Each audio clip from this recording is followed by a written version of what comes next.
Hi everyone, this is a tutorial for your Module 3 outline assignment that is due this week. Remember, this is the week that you add in one more source, so you should have already reviewed 2 sources on your topic.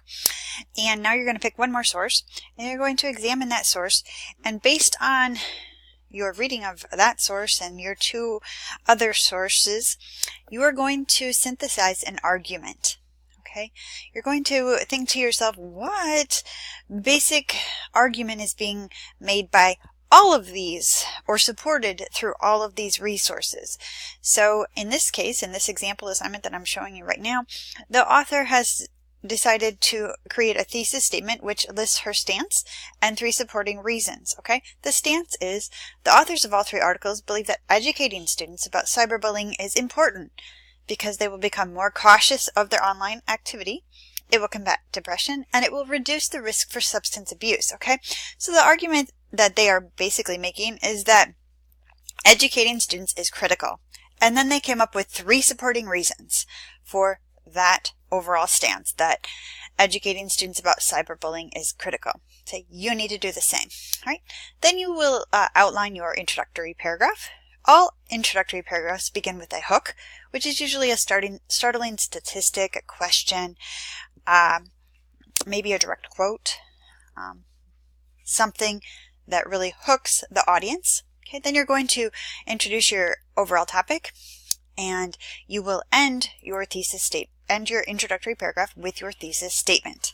Okay, remember that thesis statement needs to outline the 3 major supporting reasons. As you can see, my 3 supporting reasons are outlined in green, blue, and yellow. And as you can see, then the supporting reasons will then correlate to the body paragraph topics.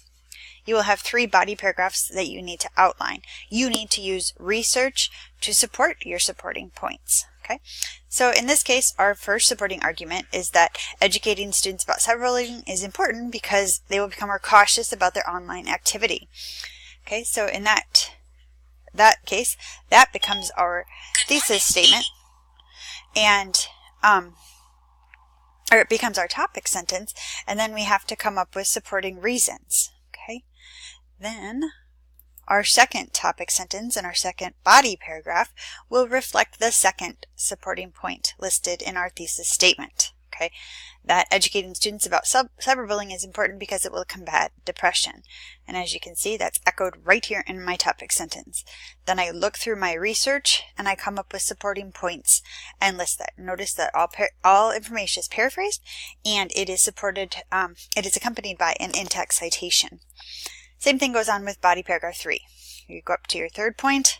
Okay, that becomes your topic sentence.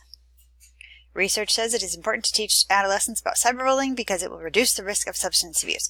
I look through my research, I come up with supporting points that support it, and I outline them all. Okay. Next, I have my conclusion paragraph. All conclusion paragraphs begin with your rephrased thesis statement. So you take your thesis statement and you rephrase it in a fresh way. Okay, lots of times people just reverse the order of the sentence or something like that.